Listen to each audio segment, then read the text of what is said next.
My name is Utsav, CEO and founder of Nwplyng. Now, I have worked in the music industry for about 6+ years in India and US, and decided to work on this idea of mine sometime late 2011. Startup Village is a great network. I'll actually just go into how I met these guys and how I ended up being one of the first incubators. Met Vivek Francis, one of the co-founders at Nwplyng sometime in Jan 2012, and then met him over a couple of beers and pitched in the idea, and he immediately recognized that this has the potential to be one of the global startups coming out of Startup Village. In April I was down in Cochin meeting the guys, and the facilities, now getting to your question, is great. They have a great network of mentors who are coming regularly. Everyone from Chris Gopalakrishnan, the co-founding chairman of Infosys, to Asha Jaleja, who was there recently, to Esther Dyson, very prominent seed investor from the Valley. They have that network. They are connected to some of the best contacts in India. And most importantly, they have Sanjay, Soni and Vivek, the co-founders of Nwplyng, coming in frequently and just sitting and talking with the startups regularly, which is really valuable. This is my first startup. I'm not a serial entrepreneur. These guys have done it for about 6 to 7 years. The advice you can get from them is invaluable. At least personally, I can get impatient a lot of times when things are not working out. It's when I go to them and just open my heart out to them, and they're like, it's fine. It takes a while. It's just a first startup. Just stick to it, be persistent, perseverance, and it will work out. It's taken over a year and a half for me to get to this place from the time I had the concept, the idea. If it wasn't without them, I would have probably given up. Their backing and their moral support at stages where I needed it the most has really helped me. So I suppose it's as important, if not more, to other startups as well as Startup Village.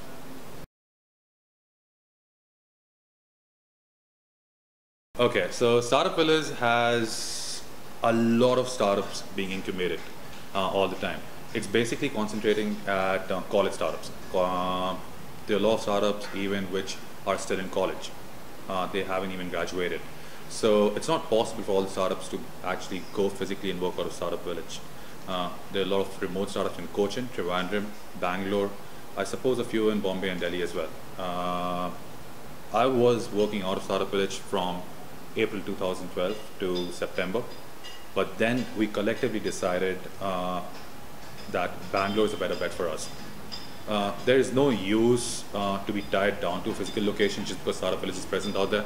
I can still use the resources. I can still get the valuable advice from all the entrepreneurs out there as well as Nwplyng and be based out of here. So it's been working on pretty well since then.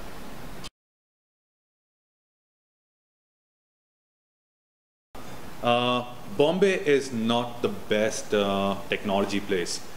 It just doesn't have talent plus a good network. Delhi, I would say, is coming up. Gurgaon and Noida. I've seen a lot of startups coming out of there, especially Paytm. Also, our Android developer, he had a startup of his own in Noida, and there's a good talent pool happening out there.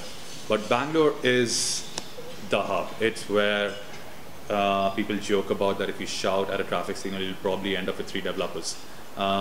You want to be in such a place if you're starting up. It's like saying I'm going to take an analogy of US to this. You want to be based out of New Orleans if you're doing a startup. It just doesn't make sense. You will want to go to the Valley. Though US still has 2 or 3 locations, I'll say. In India, it's primarily one. Though Nwplyng and Startup Village are trying really hard, and they'll probably succeed to change that and make Cochin the major hub, the next major hub for technology talent.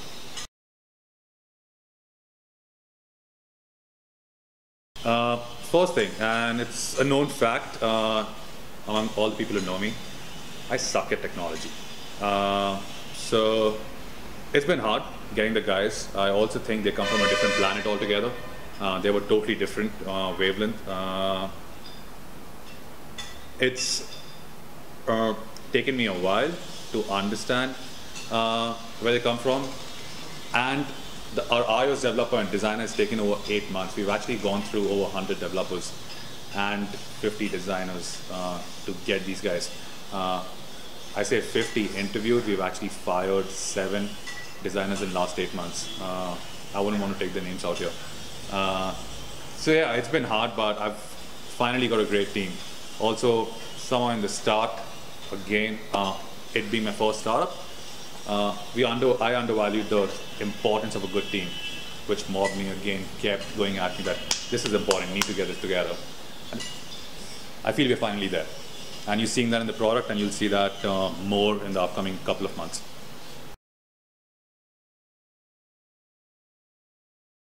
The journey has been a roller coaster. And when I say roller coaster, yeah, like both its highs and lows. We actually put out the iPhone app last October. It got us some good feedback about the design, the user experience, and that really helped. That feedback went into this app. We decided to pull that down in January because it was too buggy. We started working on this Android product in November and December. It's gone a lot of design changes. As I said, a lot of designers have been fired, so we've gone through a lot of iterations. But we're finally there. About the product, it's a music sharing platform. It's a music sharing application which lets you share music easily with friends and family. That is Facebook, Twitter, Foursquare. We also believe that context is really important. Where you at and what you're seeing visually has a strong correlation with what music you're listening to. We want you to be able to easily share that moment. The product lets you do that easily, and it'll get better as we move along.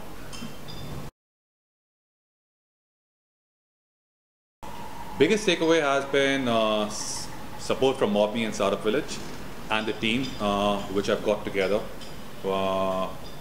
which has supported me all throughout since they joined me. Also, just getting feedback from the entrepreneurship community in Bombay and Bangalore.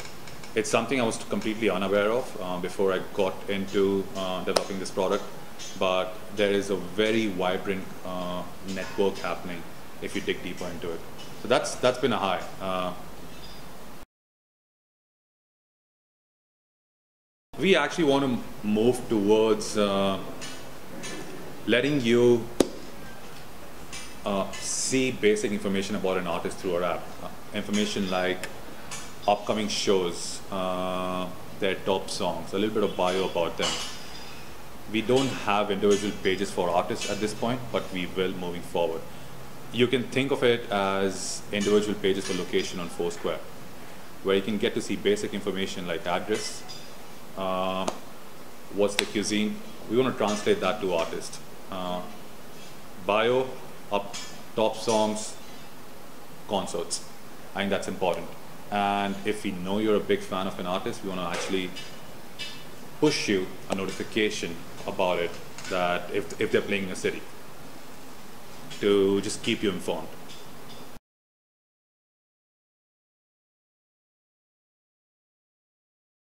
So basically, the idea behind Nwplyng is to make the music sharing as seamless as possible.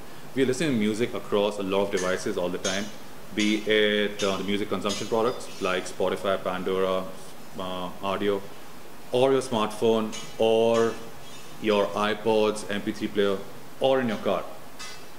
We want to get all of this together into one place where you come to share music.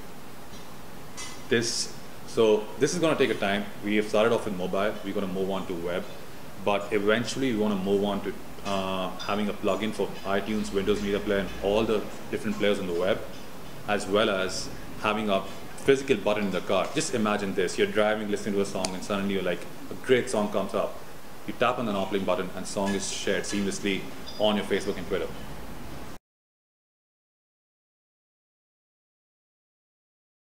I think those days are gone when an app would launch on iOS first just to have exclusivity.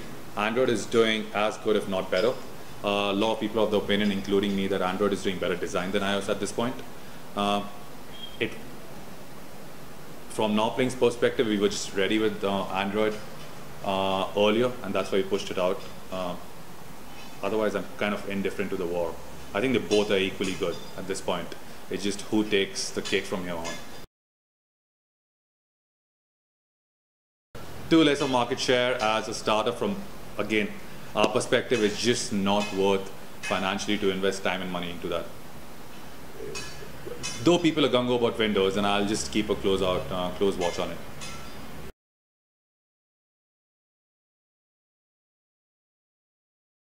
They're really good. Savan, Dingana, Ghana. I think there are 3 apps, and even Hungama just launched an app recently, a week back. They're trying to replicate a model which works well abroad. The model Spotify follows in Spotify and Deezer follow in Europe and US. So hopefully things will work out for them. Though personally, I'm not too gung-ho on music licensing for a music startup. From my experience, it kills you unless you have shitloads of money to pay upfront to the record labels. I've worked at a label and I know how things work out there.